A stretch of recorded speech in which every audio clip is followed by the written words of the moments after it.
जय हिंद बंधुरा आमी मनिका चले एसेছি আজকে একটা নতুন ভিডিও টপিক নিয়ে। তো আজকের ভিডিও টপিক হলো আমাদের ট্রেনিং প্রসেস।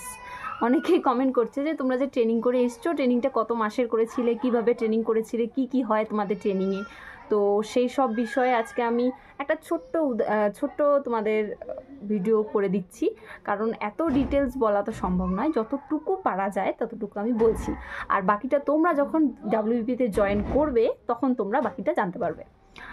তো সবার প্রথমেই আমি বলছি যে আমাদের জয়েনিংয়ের পর 6 মাসের একটি ট্রেনিং হয়। তো 6 মাসের ট্রেনিংয়ের জন্য আমাদের কোনো এক ট্রেনিং সেন্টারে পাঠানো হয়। তো সেখানে পাঠানোর পরে আমাদের শুরু হয় জীবনের সবথেকে কঠিনতম পর্যায়। তো যাই হোক, আমার জীবনের সবথেকে কঠিনতম পর্যায় সেটাই ছিল। মানে আমার ট্রেনিংটা আমি আনবিলিভেবল ট্রেনিং, মানে আমি এত কিছু করছি, আমি এত কিছু করতে পারছি, এত স্ট্রেংথ আমি কোথায় পেয়েছি, কিভাবে করেছি না করেছি, আমার সত্যি আমার কাছে তো এটা বিশাল বড় একটা এক্সপিরিয়েন্স, আমি সারা জীবনে ভুলতে পারবো না। তো সেই এক্সপিরিয়েন্সে একটুখানি আমি তোমাদের সাথে শেয়ার করছি। তো আমাদের সকালটা শুরু হতো আমাদের ভোরবেলায়। তোমাদের সকাল শুরু হয় 6টার থেকে, আমাদের সকাল শুরু হয় ভোরবেলায়, মানে 4টায়। যারা ব্যারাকে, আমরা কোয়ার্টারে থাকতাম তাই জন্য আমাদের সকাল শুরু হতো 4টায়, কিন্তু যারা ব্যারাকে থাকতো তাদের সকাল আরও সকালে শুরু হতো, মানে 3:30 4টার আগেই শুরু হয়ে যেত। কারণ ওদের ব্যারাকে বাথরুমের লাইন করতো বড়। ঘুম থেকে উঠেই সবার প্রথমে আমাদের লাইনে দাঁড়াতে হবে বাথরুমের লাইনে দাঁড়ানোর পরে ফ্রেশ হয়ে আমাদের 4:45 অ্যালাইনমেন্ট থাকতো। 4:45 মধ্যে আমাদের মাঠে যেতেই হবে। তো 4টার মধ্যে উঠে ফ্রেশ হয়ে রেডি হয়ে পুরো একদম পিটি ড্রেস পরে, আর পিটি ড্রেস আমরা পরে যেতাম। আর আমাদের যে খাকি ড্রেস থাকতো সেই খাকি ড্রেস, শুজ, টুপি সব কিছু আমরা ব্যাগে ভরে নিয়ে যেতাম প্যারেডের জন্য। আর সকালে আমরা বেরোতাম পিটি ড্রেস, সাদা রঙের টি শার্ট আর নীল রঙের প্যান্ট আর শু পরে আমরা বেরোতাম। বেরোনোর পরে আমরা মাঠে যেতাম। মাঠে যাওয়ার পরে আমাদের একটু মেজরের কথা শুনতে হতো।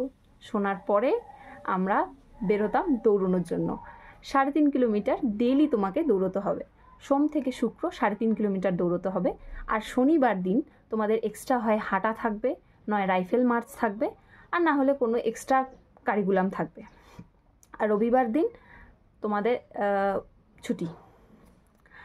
তো সোম থেকে শুক্র আমাদের মানে 3.5 কিলোমিটার দৌড়তেই হবে। সোম থেকে শুক্র আমরা 3.5 কিলোমিটার দৌড়ই। ওই পিটি ড্রেস পরে সকালে যাই, 3.5 কিলোমিটার দৌড়ে এসে এক্সারসাইজ করি।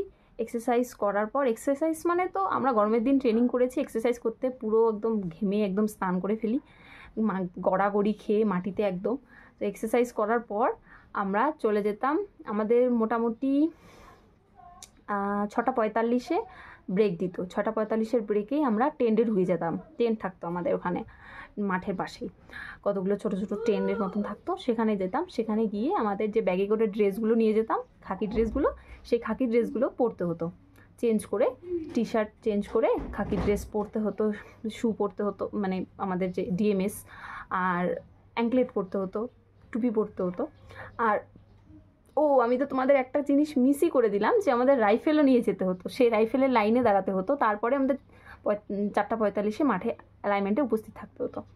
তো তারপরে রাইফেল নিয়ে আমরা দাঁড়িয়ে পড়তাম।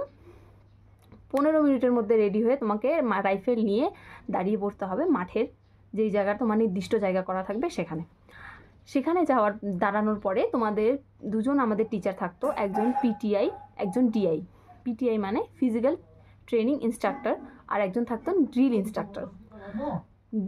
ড্রিল ইনস্ট্রাক্টরের কাজ থাকতো আমাদের ড্রিল শেখানো, প্যারেড শেখানো। আর পিটিআই এর কাজ থাকতো আমাদের দৌড় করে আসার পর যে বিভিন্ন এক্সারসাইজ, ফিজিক্যাল ট্রেনিং সেগুলোর। তারপর আমাদের ডিআই আমাদেরকে প্যারেড করাতো। প্যারেডের বিভিন্ন পর্যায় হয়, সেটা তোমরা নিজেরা যখন ফোর্সে ভর্তি হবে তখন তোমরা বুঝতে পারবে। তো ধীরে ধীরে আমাদের সাবধান বিশ্রাম থেকে শুরু হতো আর একদম শেষ হতো বহু দূরে।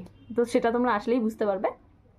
তো শুরু হতো প্যারেড হওয়ার পরে আমরা মোটামুটি 8:45 নাগাদ আমাদের আবার অ্যালাইনমেন্টে দাঁড়ানো হতো।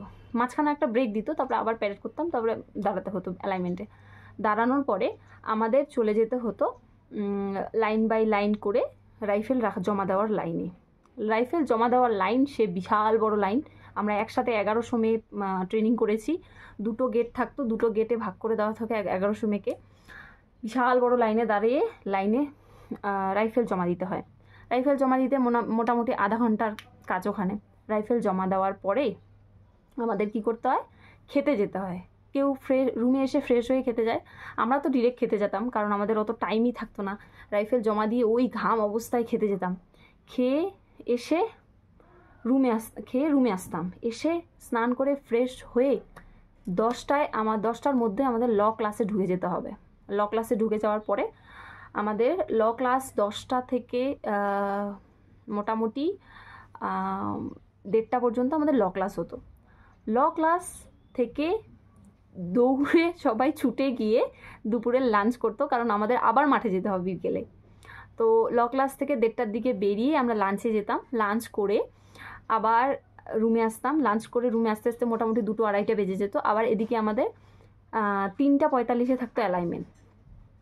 তো আমাদের মোটামুটি 3:15 নাগাদ রুম থেকে বেরিয়ে যেতে হতো। 3:15 নাগাদ রুম থেকে বেরিয়ে যেতে হতো, কারণ আমাদের বিকেলে আবার রাইফেলের লাইনে যে দাঁড়াতে হবে, রাইফেল নিতে হবে। রেডি হয়ে রাইফেল নিয়ে আমাদের মাঠে যেতে হবে, গ্রাউন্ড মোটামুটি আবার 10 মিনিটের হাঁটা রাস্তা। রাইফেল নিয়ে লাইনে দাঁড়িয়ে তারপরে আবার গ্রাউন্ডে যেতে হবে। গ্রাউন্ডে গিয়ে আবার ট্রেনিং শুরু, আবার তোমাকে ড্রিল করতে হবে। ড্রিল করার মোটামুটি 5টা 5:30 পর্যন্ত ড্রিল হতো। ড্রিল হওয়ার পরে আমরা আবার রাইফেল রাখতে যেতাম। রাইফেল রেখে তারপর রুমে আসতাম। রুমে আসতে আসতে আমাদের রাইফেল রেখে রুমে আসতে আসতে মোটামুটি 6টা 6:30 মতন বেজে যেত। আবার এদিকে 7টার দিকে আমাদের নাইট রোল কল থাকে। রুমে চলে গিয়ে ফ্রেশ মানে আবার সেই স্নান, কারণ বিকেলে ড্রিল করার পর পুরো ঘেমে আমরা পুরো একাকার অবস্থা। আবার স্নান না করলে হবে না, জামাকাপড় ধুতে হবে, স্নান করতে হবে। তারপরে 7টার মধ্যে আবার তোমাকে বেরোতে হবে, কারণ 7:30টায় তোমার রোল কল। তারপরে রোল কলে গিয়ে রাতের রোল কলে আমাদের ডিউটি বেটে দিত। কারোর মেস ফেটিক থাকতো, কারোর সেন্টি ডিউটি থাকতো, ওয়াটার ফেটিক থাকতো, বিভিন্ন ডিউটি আমাদের বেটে দিত রাত্রেই। ডিউটি বাটার শেষ হওয়ার পরে আবার আমাদের মেজরের কথা শোনার পরে আমাদের চলে যেতে হতো ডিনার করতে। ডিনার করে মোটামুটি আমাদের অ্যালাইনমেন্ট রোল কল থেকে 8:30 নাগাদ ছেড়ে দিত। তারপরে ডিনার করতে যেতাম। 9টার মধ্যে ডিনার শেষ করে তারপরে 9টার মধ্যে রুমে তোমাকে ঢুকতেই হবে, নিচে ঘোরাঘুরি করা চলবে না। তারপরে রুমে গিয়ে একটু বাড়ির লোকের সাথে ফোনে কথা বলে আবার তাড়াতাড়ি ঘুমিয়ে পড়তে হতো, কারণ আবার সেই 4টার দিকে ঘুম থেকে উঠতে হবে। তো এভাবেই আমাদের ট্রেনিং সেন্টারটা মানে সারাদিন কাটতো, ট্রেনিং সেন্টারের সারাদিন কাটতো। এবার আমি এটা বললাম স্বাভাবিক একটা ব্যাপার, মানে নর্মাল ডেইজ।